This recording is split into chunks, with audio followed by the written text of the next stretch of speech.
This is Things Police See, First-Hand Accounts, with your host, Steve Gold. Welcome to the podcast that interviews active and retired police officers about their most intense, bizarre, and sometimes humorous moments on the job. It is I, Old Gingerface, here with you as always. I apologize to the audience that watches on YouTube. I did get a new YouTube, but a new webcam. It is much clearer, and I look much older, and you can definitely see my gingery skin. You see that? See all my errors. So I don't know if it was a good decision, but I got it. Guys, thank you for being here. Thank you for all the listening and downloading of the back catalog that's going on. I truly appreciate that. Like I said, no credit to myself. It's all the men and women law enforcement who come on here and tell their real life, true stories, unedited, how they live them, so we can gain a better appreciation for what it is they actually do on the job. This episode will be no different. I have a 30-year member of the Minneapolis Police Department. He's retired now. He worked patrol, training, criminal investigations, and internal affairs. Retired 2018 as a lieutenant. He's now a licensed attorney in Minnesota. He's worked as a prosecutor for Hennepin County, law enforcement instructor for 13 years at the Hennepin Technical College, teaching constitutional law and criminal procedure, as well as ethics and communications. Without further ado, let me bring on the great Scott Zierden. Scott! How you doing, Steve? I'm good, brother. Thank you for looking good and sounding good. Well, I appreciate that. And I don't know about the great Scott Zierden, but I do appreciate the entry. You are, man. So like we were saying before, a lot of times when I have coppers on, and God love them, I still want everybody to come on. But a lot of times there's a lot of technical stuff that we have to deal with. You have the headphones, you have the camera. We're good to go. You're an attorney at law. So let me ask you this. Have you ever worked for the dark side? Well, I'm assuming you mean the defense. Yes, of course. No, I have not. I spent only a year as a prosecutor, but I've been doing, and I took a leave of absence for a year at the 20-year mark to work for Hennepin County. And I got to be honest, I love that work. It was more of, on the street, you make the arrest, you gather the evidence, then you hand it off to the prosecutor. This was like me finishing the job. And the only frustrating part is they lie to you about the hours.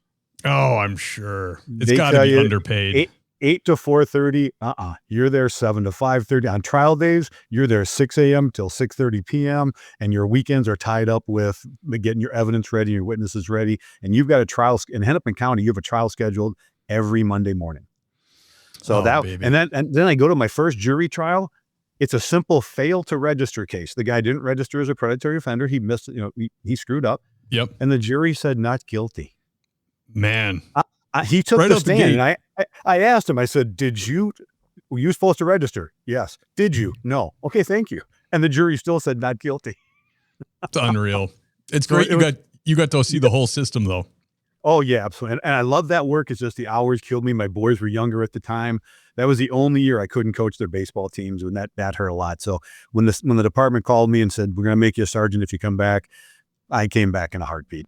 Yeah, I don't blame you. I actually have known a few cop attorneys since I've been on the job, and it's pretty neat to have a cop attorney because they really do know the ins and outs of the law, and not just like the helper books we have with the law, but they know they search through the court manuals and look what the court calls things and decisions and how they make their decisions, and it's pretty neat to be friends with a guy like that. The DA's office, man, they work hard, they're underpaid, and like you said, they never leave you alone. Like I kind of do a lot of liaison stuff with our DAs. So I have the cell phone number to the head DA in charge of our office. And believe me, it's not always during business hours that I shoot him text or give him a call, Yeah, I was a 20-year street cop when I left to be a prosecutor, and all the guys had my phone number. I always answered the calls no matter what time of day, but it got a little frustrating sometimes, especially when they're calling for divorce advice. Looking for that freebie. At 2 a.m, they're drunk. Hey, my wife is divorcing me. Okay, you know what? You really need to call someone else. Wow, that's bad. I would never go that far. That's really bad. That's fun. Yeah, that wouldn't be a conflict of interest at all, just kind of giving out divorce advice to officers. That's too funny. It is super useful though when a search warrant or something pops up that's is very niche and you don't do it a lot. It's so nice to know what also like when you call them and they're kind of like, yeah, let me get right back to you. And they're kind of like, crap. Because you always feel like as a cop, when you're submitting this stuff to the DA, like they just oh, they're going to look at this and think I'm an idiot, or they know everything. They might know more, but they haven't seen, they haven't dealt with every single thing before. Or they don't do it that often. Yeah, it's funny. You give someone the title of lawyer and people think they know everything about the law. I am good at criminal law and constitutional law. You ask me for family law advice, I'm going to point to another attorney because I don't know anything about it. So it's niche stuff. And you brought up what calling the attorney. I have former students. In fact, I just received an email yesterday. This past weekend, he's new to the department. He's been with the department for about 6 months is all, but he was very concerned about a search that occurred. They searched a hotel room, and honestly, the way he described the facts to me, there was no reason to go in that room at all. And so my challenge back to him was, I sent him a couple cases, said, you need to talk to your senior officers about this and your sergeant, but in the future, how are you going to handle this? Yeah. Again, if he gets sued, you're getting sued with him. That's just the way it goes. Yeah, I guess it's a different story. If the hotel ejects them, then you can go in, but if they're secure in their place. Yep. And they had, from what he described, there was no reason to go in, but one cop just went in. And he went in with them because, you know what, if one cop does it, I got to make sure he's safe. You just put yourself on the lawsuit with them. Yeah. Yeah. It's tough, man. Police work is tough like that. It's so funny. I'm on, like 19 years in law enforcement, and it's like, you never feel like you know it all or are prepared for every single thing. The worst thing that bugs me out the most is like juvenile stuff, because they just completely revamped juvenile law in Massachusetts a few years back. It's completely rewritten. And like that always wigs me out when the juvenile call comes in. You're like, oh, let me pull over real quick. Review this. Yeah, that's why you hope you have a juvenile unit. You can just drive the kid down there and then drive away. Yeah, absolutely. So Scott, can you take us back to your younger years on the PD? Can you think of the first call that you went to that you would have considered at the time like a hot call, a call that gave you a little bit of adrenaline dump and kind of woke you up? Well, I went back. I got sworn in on April Fool's Day of 1988, and Nice. my first shift was on April 2nd, and it was a rainy, cold day, so not a lot happened. But on April 3rd, it was a warm, sunny day, and you'd think someone just opened the cages to the zoo because all the animals were out. They all went outside. It was just call the call, and that was the night that one of our first calls out of the chute. Wasn't really a high adrenaline one until I got there. It was just it was a man and woman yelling at each other according to the call. But what had actually happened is he had Dulster and rubbing alcohol and lit her on fire. Yo. And when we got there, the Terrible. fire was up. So no adrenaline until I realized this woman is half burned from the waist up. And we end up catching the guy because he left the scene. We caught him. We booked him for attempted murder. We get out of the booking process, and our next call is a disturbance. Okay, 4 people arguing. We get there. There's 25 people in a massive fight.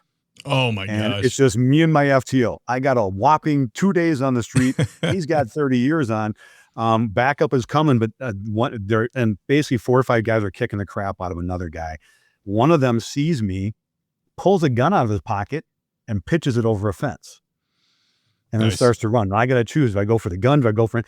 I went for him, lost him around a corner in a crowd, came back, and the gun was still there, surprisingly. So this was pre-DNA. We didn't hold it for DNA tests or Right. anything like that. But that April 3rd was just a call night where to finish the night out, we ended up getting overtime because we had a guy who committed suicide at his ex-girlfriend's doorway. Oh my gosh. So that first day was kind of like full of adrenaline and just dealing with things as they happen to you. Probably slept like a baby that night, or maybe not. No, I was so wound up. I don't think I slept for a day and a half. And what was your reaction to it? Were you like, this was fun, or were you like, oh my gosh, can I handle this? Well, I got home and I wasn't married at the time, and I was wound up. I'm thinking, this is the best job ever. I'm going to get a front row ticket to Man's Inhumanity to Man for the next 30 years. Yeah. And at that moment, I just fell in love with this job. Yeah, that's great. Isn't it funny with the dispatch calls? And this just might be my brain doing this, but it seemed I like it better when the calls play down on the radio and you get there and have your own time to react. Because the opposite happens a lot. Not that it's dispatch fault, because they only have the information they have. A call comes in like real hot, and you get there and it's not at all. But on the way there, you're like, you're adrenaline, you're getting pumped, and you get out of the car, and then boom. And then the other ones, you show up and you're like, oh wait, oh, this is something. I prefer that. And I'm with you. I FTO'd for 19 years, and I told all my recruits this too. It's easier to go in at a low level and then go up to a high level. If you're at a high level, that's when you start making bad decisions ahead of time. And we get there and we do something stupid. But if you go in and you're surprised by it, you're going to think quicker and you'll be at a better level to think. And I agree with you 100% on that one. Yeah, it's always weird when you go there and you're all jacked up, and then all of a sudden you're just talking, interviewing somebody, your heart's in your throat, and you're like, okay, this sucks. And you'll see it on YouTube. Cops will get these scenes and they're like yelling at people on a pretty low level thing. Well, they came in all hyped up. They're pumped. Yeah, they're all jacked up, and now I'm just going to yell at whoever's in front of me. And I hate watching those videos. I know. YouTube. I mean, there's a channel called Police Activity. I love watching it. Oh yeah, God bless them. They do a great job. But some of the videos they have, I mean, and we have to watch. We can't put our head in the sand. But man, I just wish I could talk to that cop for 1 minute before he got to that call. Yeah, I know. And that's what the Sergeant Steve channel I have for YouTube. I do with some friends. I'm trying to. That's part during the commentary, I try to pause, not a lot, but once in a while pause and let people know why they're acting like this or why they're doing, because it's like you said, if you just take a moment out of time and look at it, you can be like, oh, these guys are monsters. But there's always a reason, there's always something underlying thing. Yeah. So you were one of the ones that was like, all right, I like this. How old were you? I loved it from the word go. I was 25 years old when I started. That's a good age for it. It is. I mean, and right now, Minneapolis has a huge hiring crisis, and they're thinking of dropping the hiring age down to 18. Oh my gosh. They're already down to 21. Honestly, I mean, I wish we had enough applicants where you could not hire people till they were 30 or older, get a little maturity going. Yeah. 25 is an okay range, but under 25, I mean, hell, I got a couple of former students, they're 20 and they've been hired. They can't actually hit the street till they're 21, but how much life experience do you have? I mean, how are you going to deal with people? So it's tough. 25 was good for me. It worked. Plus my old man was a cop, so I had a little bit of experience with it. Yeah. I was around the same age. But yeah, I still remember waiting in line Dunkin' Donuts. And I've said this before in the show, but a woman came up, me and my partner were in line, and she's like, I have all the respect in the world for you, and I don't mean to be rude, but boy, do you guys look young. And I think we were like 26, but we did. When I see pictures, I'm like, oh my gosh, look at this kid. He's giving me a speeding ticket. Screw him. It's true though. It's very true. I mean, I look at a picture of me from that first year. I was a baby, and it's still happening today. When I got through the academy, I got through my field training. Now I got lucky in field training. I met my first partner for a year. His name is John. He and I worked together well. He had 13 years in the job, so that worked well. But after a year later, he left for another shift. Well, I was on the department then with a guy who'd been on a year. Yeah. So it was the blind leading the blind. I mean, I became an FTO after a year on the job. Wow. How much you teach somebody at that point. So, and we see it happen today. I'll go back to the George Floyd thing. J. Alexander King and Tom Lane, a week out of FTO. And they're working together. That's crazy. It's set up for bad decisions. There's a lot of cities out there too that don't even field train. They just throw you in a car after academy, and they're like, "Hey, there's other guys in your sector. They'll come help you." It's like, so now you got two people right out of the academy, and they're going to make good decisions together. It's tough. Yeah, I mean, they did a study. I remember when I went to police academy. So this was years ago, but I remember they were throwing this study around, and the optimal age to get someone through academy and on the job for training was 27 because most cops are men, like the male brain, they thought 27, but every places looked at it and they were like, it's untenable because people go get other careers. Like no one's going to wait to people build vacation, they get salaries, they get promotions and all those years. And then you're going to drop it all and go make at the time, $16 an hour. Like, no, it's just not going to work. But so it kind of is the way it is. And I remember right after 9/11, that whole period when you applied to be a cop and like 300 people applied for one spot and like everybody went through a huge field training program and it was like, America loves cops. And that was like the little window we had, the heyday, and then it's cyclical. It fell off. It will come back. That's just kind of the way. And when I worked for Minneapolis in the training unit, recruiting was one of our things. And you're right. if I get you right out of college, you don't have a job yet, you don't have the big benefits. Right. Getting you when you're young, or let's say you go into the Army or Marines at 18, we get you at your 22 when you leave. That's just that we'll get you at that age. But I still wish we had people that were 25 or older, just for the decision-making capabilities. Yeah, it is weird to walk like as a young man, like in your mid early 20s, to walk into another man's house, like say during a verbal domestic, and all of a sudden here's this, I don't know, steel worker or fisherman or whatever who's like 45 and you're in his house and then you're kind of running the show. It just is, it's more palatable if someone with a little bit more age on their face comes in for guys to deal with, you know? That's why back in the 80s, we all had to have mustaches. It made us look a little older. Not much, but a little. Yeah. A buddy of mine became the youngest harbor master in state history in Massachusetts. And he was like 21 or 22. The first thing he did was grow out like his big beard.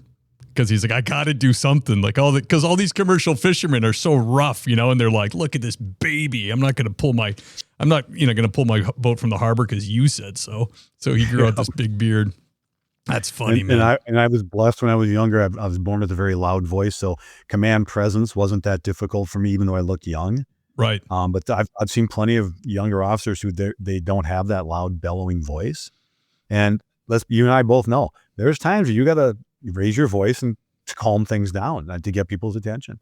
Yeah. And they just couldn't do it. So yeah, the youth combined with I'm not going to say timidity, but just the lack of command presence does hurt a lot of young cops. And I've seen a few of my former students just leave the profession because they don't feel right going into somebody's house and not being able to have control. Right. Yeah. Yeah. And they should, if that's the way they feel.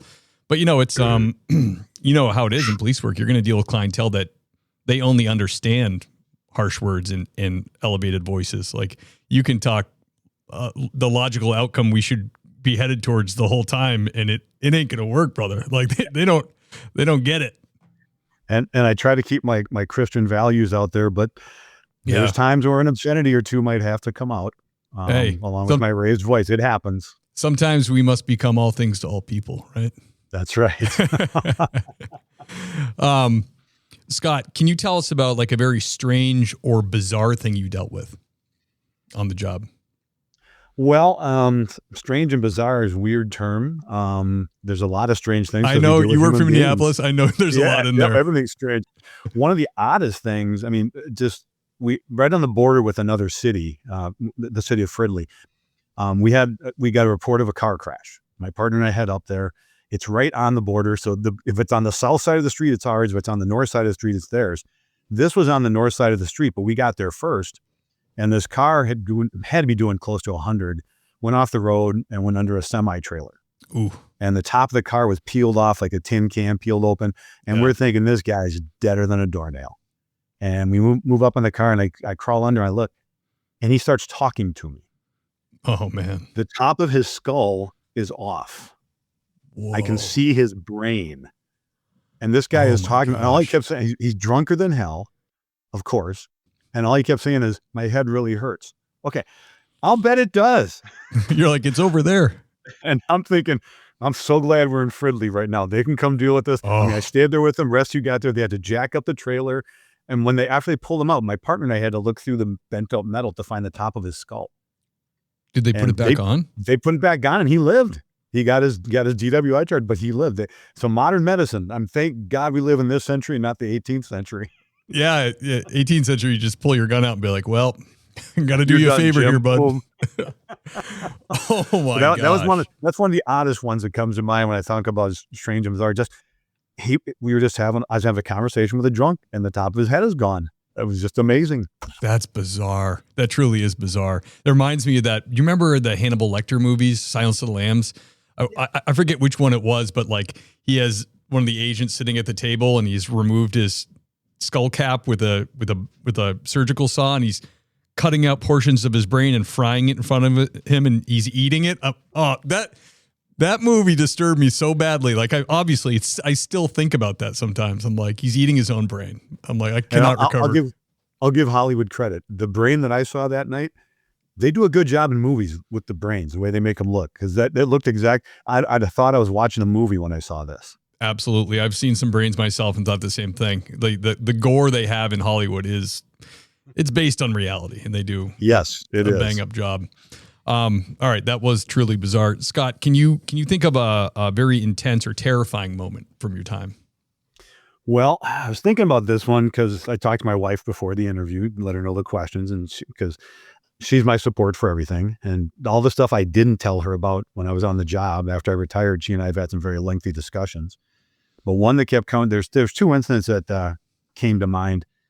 One wasn't so much terrifying as it was just feeling helpless. My partner and I are working in the wee hours of the morning, and we hear the metal on metal crash of a pretty heavy duty crash on the freeway.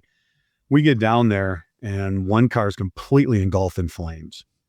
And there's a female driver who's still alive, and she's screaming, and she's buckled in, and we can't get to her. I mean, this car is engulfed, and she's staring right at me, screaming, and she dies right there. That was one that stuck with me for years. The other driver had some injuries, but he was okay. And then after all is said and done, we see a baby seat behind in all the mess. And the other driver says, that's not mine. So now we think we have a kid missing too. There wasn't one, but just her staring at me, turning her head, looking right at me and screaming and not having anything that I couldn't help her. The other one the wife talked about was I caught a burglar. And this was probably the first time someone actually tried to end my life. We're searching for a burglar, and I find him in this really narrow space in a backyard between like an 8-foot high chain link fence and a garage. And it's like 18 inches wide. And I tell him to put his hands on his back, and he comes right at me. The only way out is through me. I can't draw any of my tools. It's my elbows and my hands. And he and I are going hand to hand. And this guy is trying to kill me.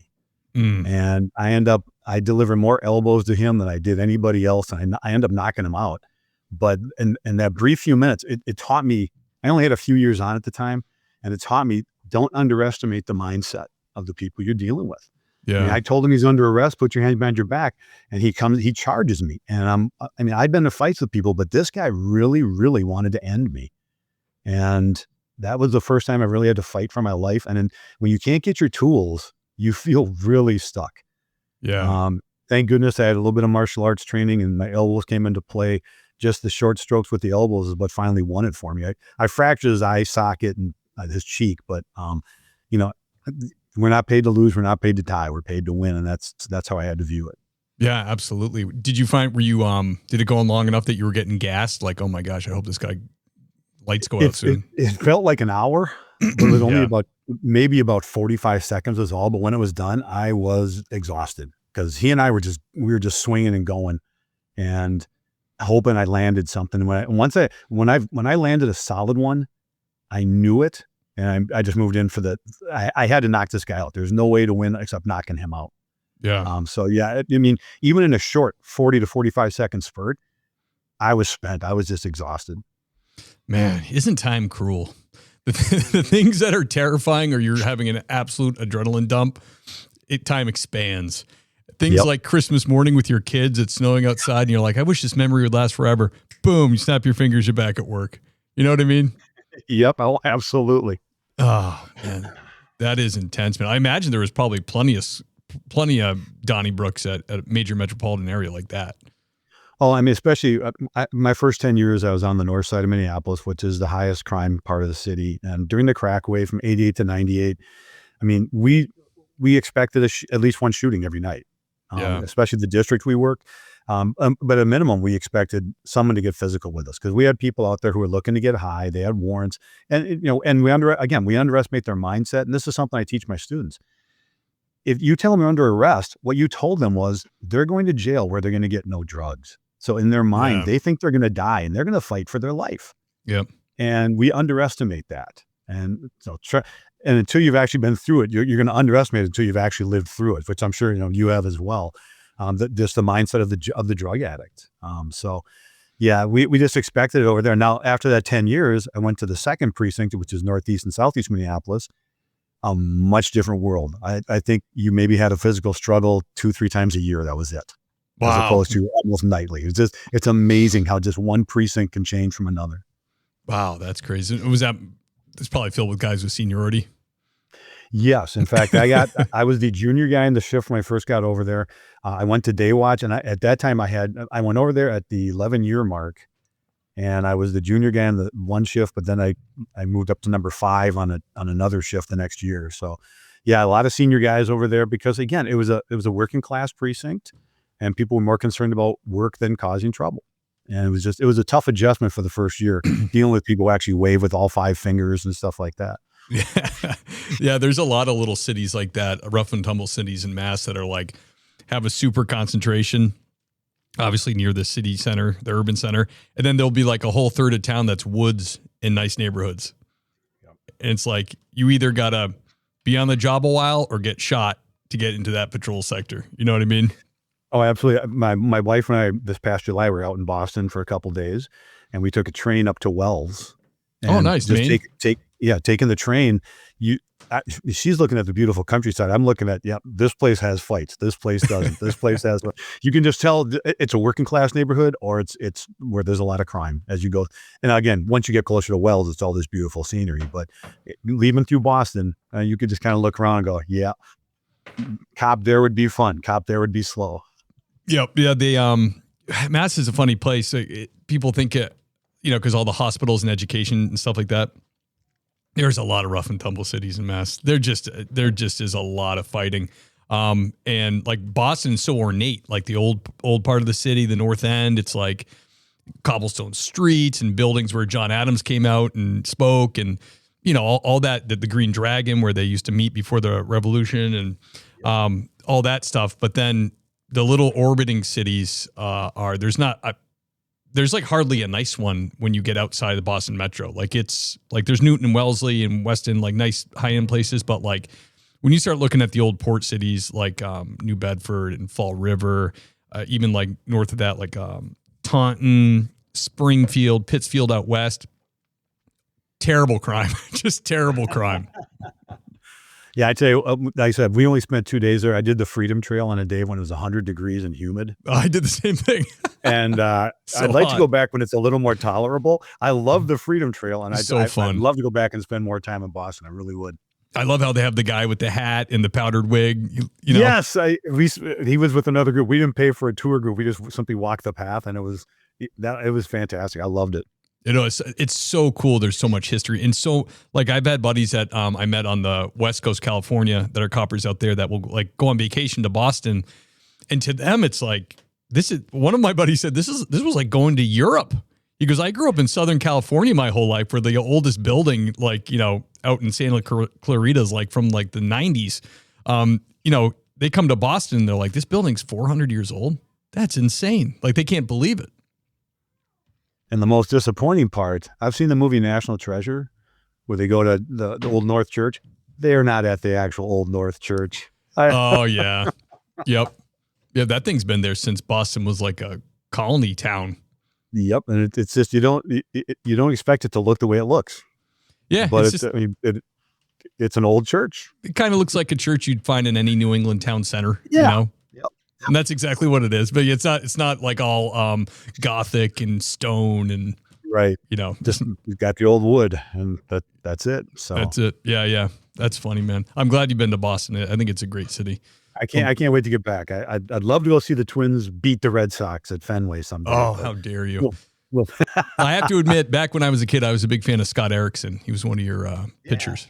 Yep. I remember I thought he was really going to be something. He came out, I had his rookie card, and he was just a cool kid. Yep, he was. He was cool. He was smooth. And then injuries happened to everybody. Yep. Absolutely.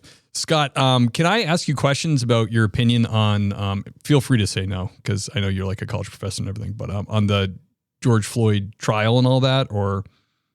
Yeah, we can talk about that. Before I retired, so from 2009 to 2018, I was one of the defensive tactics and use of force instructors.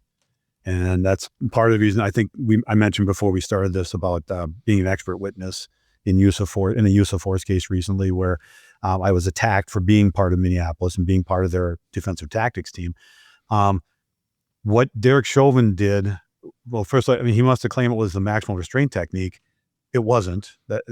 He was just simply holding him down while he was handcuffed. But I still don't believe his knee was on the neck that long. That's my personal opinion. And as far as King and Lane go, I don't think they did anything illegal. One held his waist, one held his legs because he was wound up. Now, yeah, maybe the biggest injustice is those two new guys getting thrown in the slammer. I mean, that was crazy. And I've spoken with both of them since they've been out. Tom was a former student of mine, and he acknowledges, now, if you watch the video closely, you listen to the video, Tom is the one that says, should we roll him in recovery position? He's trying to intercede. I teach in my class, if you're gonna intercede on a cop using force, don't make it a question. Make it a command. Yeah, let's do this. Cops will follow orders. I'm convinced that if he tells Chauvin, let's roll him in recovery position, I think Chauvin puts him on his side. I think he does what he's told, because cops do that. We will follow orders. Yeah. But he made it a question. He gave Chauvin the option, and Chauvin was busy. If you look at his face from that one cell phone angle, he's pissed at that guy who was talking shit. Yeah, you can tell. He just, people say he's got a psychotic look. No, he doesn't. He has an angry look.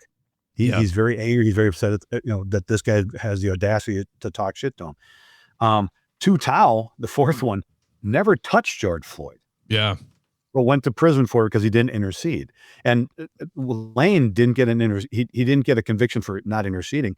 His was simply a civil rights violation for holding him down, which again, I don't see. But that whole thing, when it happened, I was told that I was on the original witness list, but then I got eliminated from it for whatever reason. I don't know. Thank goodness. Yeah, I would not want to be on that stand. But the biggest thing from a lawyer perspective on that, when you're charged with a crime, you have a right to every piece of evidence that the prosecution has. Yeah, they didn't put some in, right? Right. Well, they gave it to him a box at a time. We'll give you a box this week. We'll give you a box next week. And they even were allowed to introduce a report from a doctor after the state had closed its case. Yeah. Judge Cahill allowed them to put another report in. That was a third party coroner. Is that what that was? Yeah, that's unheard of. I never understood that. And now Minnesota, our Supreme Court, our Court of Appeals upheld the conviction on the state charge, and the Supreme Court didn't even want to hear it. But when you got two jurors after the fact who said that they said guilty only because they didn't want to see the city burn, that's not a fair trial. Yeah, I know. I mean, it's like people were so afraid of what would happen. And I even had a Canadian cop on she was great, but her kind of opinion was like, well, we kind of just need him to go away so that it doesn't erupt. And I was like, that's the antithesis of justice. Like, we need to do the right thing and then we'll handle the consequence. But when we start doing stuff like that, we start becoming more like a place like Canada, where it's like, let's just not hurt anybody's feelings and kind of, forget about some of the procedure we should be doing. To me, that was like, oh man. But a lot of people were thinking that they were afraid. I mean, look at the O.J. Simpson thing. I used to, when I was at LAPD backgrounds working there as a civilian, 2 desks over from me was the supervising detective from the O.J. Simpson trial, Ron Phillips, great guy. And right before the verdict came out, they called all the officers involved and said, hey, this is what it's going to be. So hold on to your britches. And, then shortly thereafter, the whole city went into, every employee was ordered into uniform, and it was go time, And I think that lives in the front of people's minds, that what can happen, Oh yeah. I mean, even during the George Floyd trial, there were some stations or some networks that showed video from the Rodney King riots. I mean, so with modern media, with social media, are you ever going to get a fair jury? Are you going to find a juror who doesn't know what happened? Right. Yeah. I mean, the 12 people that decided Derek Chauvin's fate, did they really not know about the case before they got to court? Right. They all knew, and they all had opinions. And now we know for a fact that one of them lied on his juror's application. And so, how do you get a civil rights violation for racism out of it? Like, I never understood that. Like, he wasn't saying creative. That was creative. He wasn't saying racial slurs. You know what I mean? It wasn't like there was no, except that George Floyd was black. That's the only factor. I mean, I don't see any evidence for that crime, and it went right through. And King and Tao are both people of color. How is that racism? I don't quite get that. Right. Yeah. I know.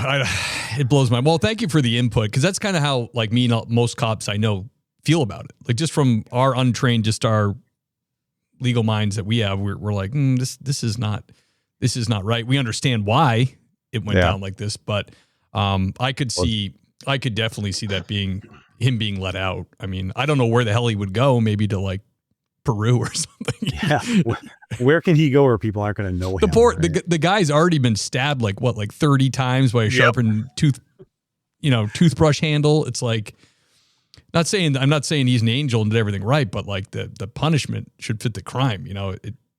He's been destroyed as a person. George Floyd is dead. Okay. Right. Any death is a tragedy. But again, we have to look at the real reason why. And one thing that I do when I teach my classes, I teach not just a constitutional law class, I also teach a criminal codes class. And we talk about what George Floyd was going to jail for, what he was under arrest for. And we need to look at the facts. In 2020, when this happened, we were in the midst of COVID. The Hennepin County Jail was only taking felons or crimes of violence. George Floyd had used a fake $20 bill and had another $20 bill that was fake in his pocket. Under Minnesota statute, that's just a gross misdemeanor. Right. So the jail wouldn't have taken him anyway. But nobody at the scene thought about the crime. They saw fake money, he goes to jail. We've had fake money for, 35 years, 40 years. Yeah, you could just file a complaint on him. Yes, you identify it, you inventory the money, you write your report, and you get him charged by complaint. He should not have been he wasn't going to jail. There's no way the jail was going to take him. So this whole thing erupted because Chauvin got there, and I don't think he quite understood what was happening. He heard Floyd in the back seat yelling about being claustrophobic. So he pulls him out the passenger side and puts him on the ground. None of that had to happen. Yeah. He wasn't going to jail. And if someone had taken the time to think about the law and explain it to Floyd, he might have calmed down. You write your report and you kick him loose. Yeah. And he goes home and he dies of a fentanyl overdose.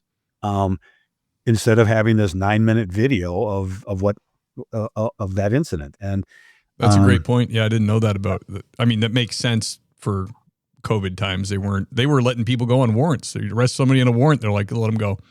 Yeah. We had domestic assault felons who would just get processed at jail and then be released. Crazy. But I don't blame King or Lane for not understanding that because they were so new. But right. Chauvin, you're a 20+ year guy, and Tao, you're a 6-year guy. Think about what's going on. Why is this guy going to jail? Well, he's not going to go to jail. Someone has to understand it. And the Hennepin County Jail made it very clear. We will not take anybody unless it's a felony crime of violence or a lower level crime of violence. And this wasn't one. Right. Yeah. Great point. Very interesting. Well, I'm glad. Thank you for talking about it. It's good to hear. And I'm glad to hear your class is open to hearing about this stuff. I'm sure hopefully they're all law geeks and they want to hear the finer points of these things, Well, I try to make them one. I tell them all at the end of class that once they pass my class, they're Zierdenites. They're part of the cult of the law. That's awesome. Yeah, there is some pretty neat cop social media out there that the cops that really like getting into cars and those guys really have a handle on case law for their states. And whatever state you're in, you'd be like, oh, I'm in Mass. And they're like, well, your case law. Like it's almost like, why don't you guys become attorneys? Like you're really, really into this. They love it. The problem with that is we do get young cops now that binge listen to this and they're like, I'm getting into cars. And then it's like, bump the brakes, brother. Like ordering everybody out. Can I search your car? Can I search your car? It's like, dude. And then when they're told no, they get mad. Yeah. Why? Is there something in there? And I tell all my students, you're paid by the hour. There's you can talk your way in and out of stuff, take your time, think your way through it. But again, when you're young, you get so hyped up. I want to get in that car. I know there's something in there. I know there is. And I'm going to find it come hell or high water. Right. And then you end up in a lawsuit because you searched the car illegally. Yeah. Big Sarge shows up behind you and grabs you by the collar and pulls you back. What are you doing? We need more sergeants like that. When I FTO'd, I love letting my recruits go right to the precipice of something illegal, and then I'd stop them. I go, why are you doing this? Yeah. And to this day, I still have former recruits that I FTO'd who said they learned a lot under me. And those are the moments that make you feel really good. Yeah, absolutely. Yeah, for sure. All right, Scott, do you have a positive or heartwarming situation you'd like to share? And again, sometimes the hardest for cops, but. Well, my wife reminded me of this one right away as soon as it's a good woman you got. She's been contributing to this podcast. 36 years of the same. She's married to me for 36 years. She's got her ticket to heaven. She's good to go. But we had a situation where there was a woman who she was a crack addict, and she just basically bailed on her 3 kids, 7, 4, and 18 months.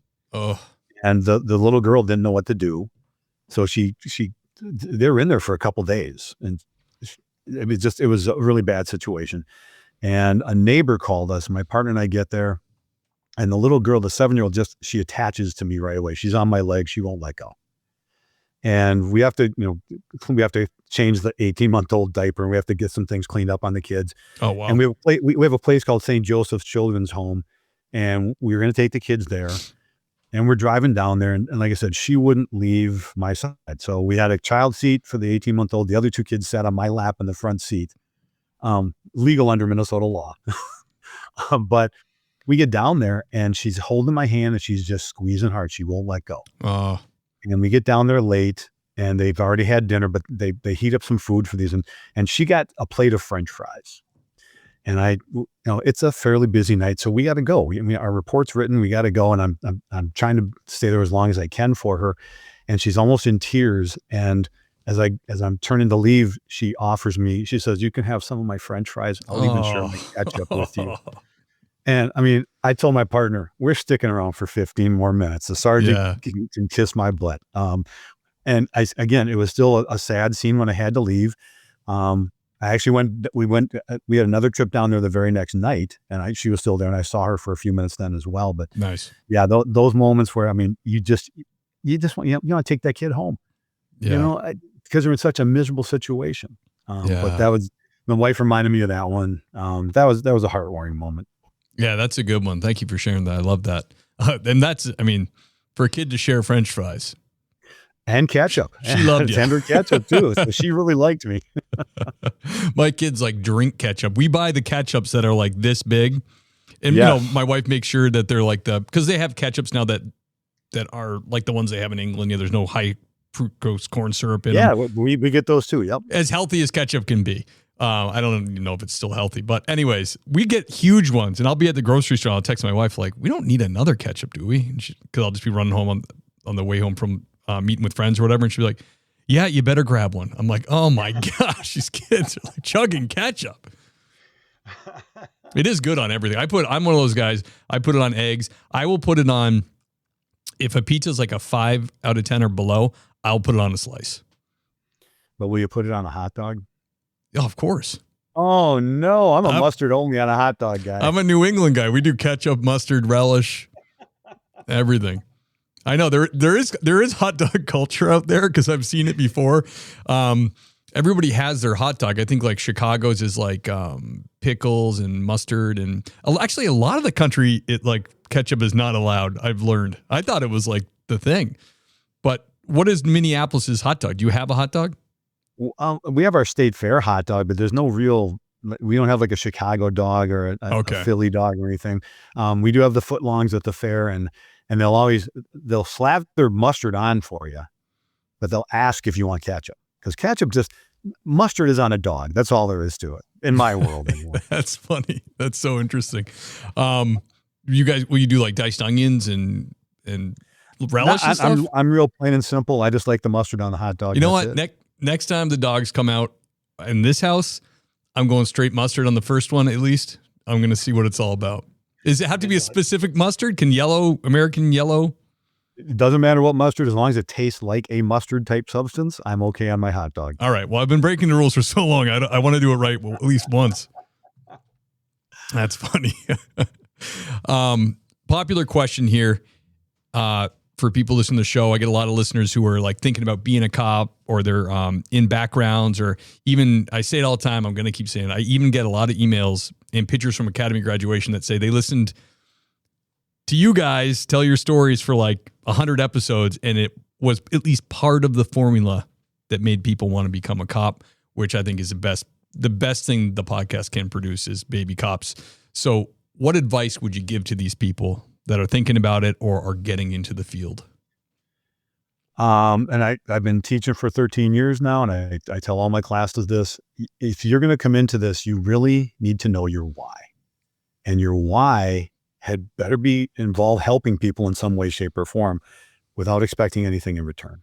You're going to help a lot of people, and they're not going to say thank you. They may think it, but they're not going to say it.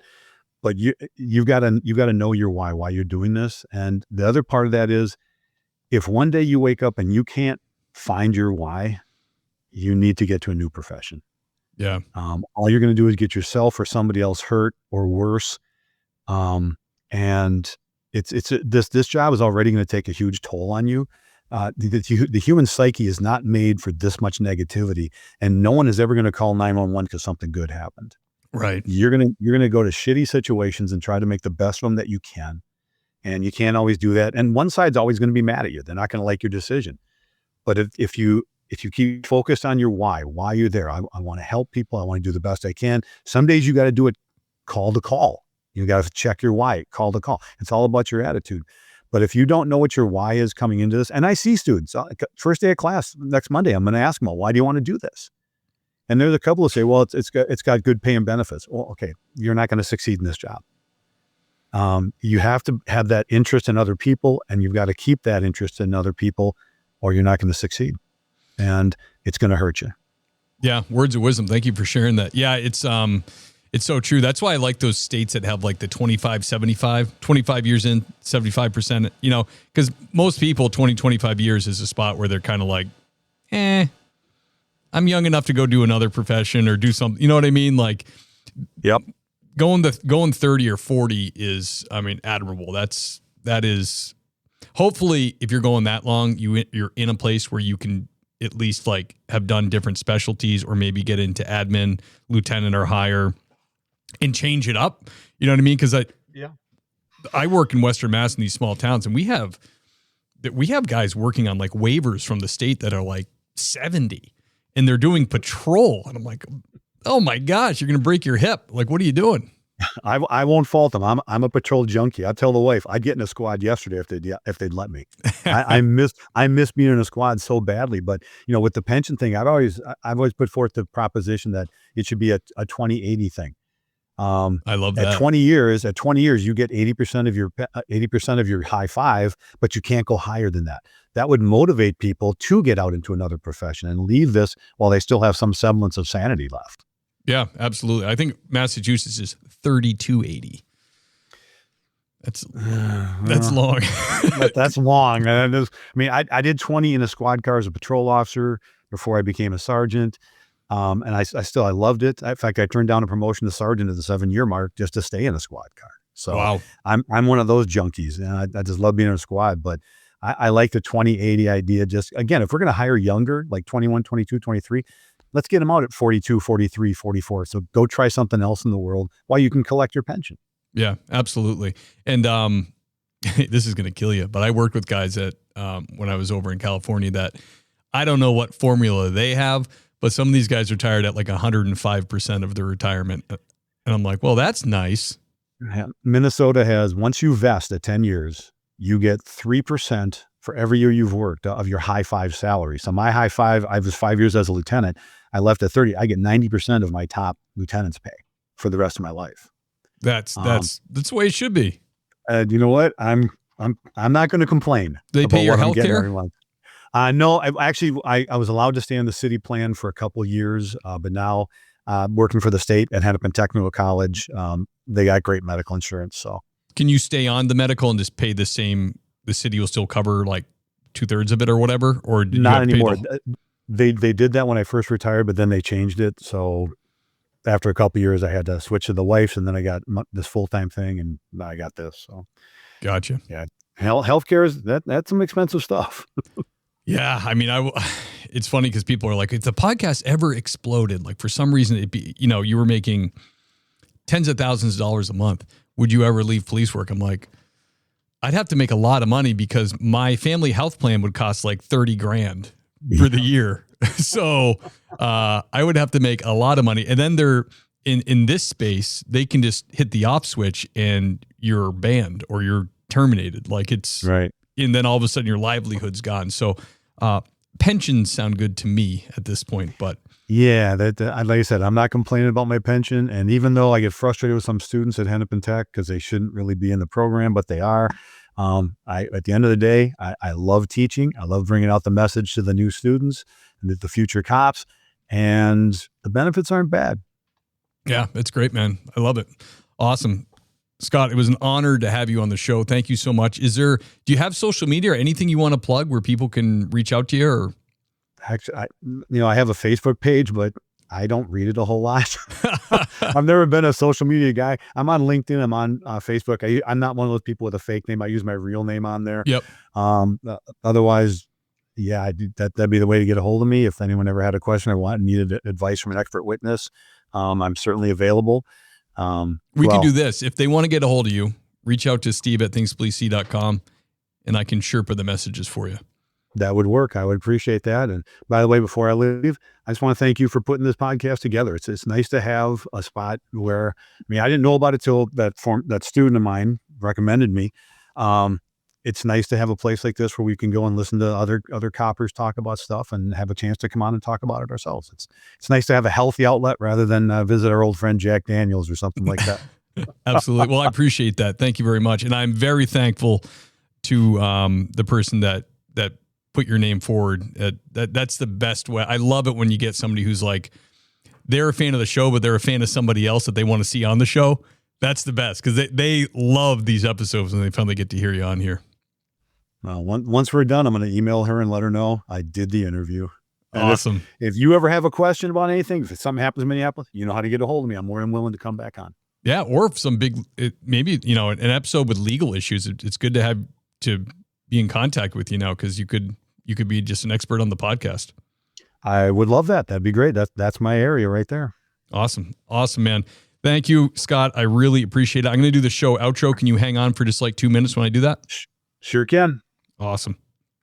The great Scott Zierden, man, fun episode, a lot of good info and some great unexpected info about the George Floyd thing. That was super interesting. So thank you to him for coming on. Guys, if you really love the show and you've made it this far, and you want to show that love to old Gingerface monetarily, I always appreciate that to pay the bills for the show. You can do that through the Patreon. The link is in the show notes. And if you choose sergeant level or above, you will get a shout out. Who I'm talking about, starting with the lieutenants, is the great and powerful Andy Biggs. Kyle Roberts, everybody. Michael Roach from Roach Machines AI Solutions. Check him out. The handsome Lane Campbell. Gary Steiner, everybody. Multiple appearances on the show. Thank you, Gary. Adam Mehall, ladies and gentlemen. Seth Wright. The great Lauren Stimson. Jason Lau, everybody. Sasha McNabb. Sean Clifford. Tammy Walsh, holding it down at dispatch. Thank you, Tammy. George Tessier. Love you, buddy. See you at church. The great Dennis Carrasquillo. Oh, thank you, sir. Scott Young, everybody. Dan Carlson from Burley Boards. Check him out. Amazing woodworker on Instagram. Sergeant Raymond Arsenal. Oh, thank you. Richard Tolles. Keep on trucking, brother. Stay safe out there, my man. Elliot Sykes, everybody. Elliot, thank you. The great Brad Thompson. Thank you, Brad. Clark Lutkoff. Always appreciate you, sir. Thank you. Adam McMahon, everybody. Sheriff Ronald Long. Thank you, Sheriff. Zachary Pleat, ladies and gentlemen. The great Jason Labrie. Lisa Gano. Thank you, Madame. Sherry Finch. I can always count on you, Sherry. Thank you. Gabriel Decknop, everybody. Eric Smith. Thank you, sir. Jackson Dalton of Black Box Safety. Check them out. Jackson, thank you, sir. The great Marcus Johansson, everybody. Brett Lee, ladies and gentlemen. And the handsome Alex Wasick. Whew, guys, losing my voice, shouting you out, and I like it. Thank you so much for donating to the show, helping me pay the bills for it and keep it going. I truly appreciate that. And guess what? I love you, and I'll see you next week.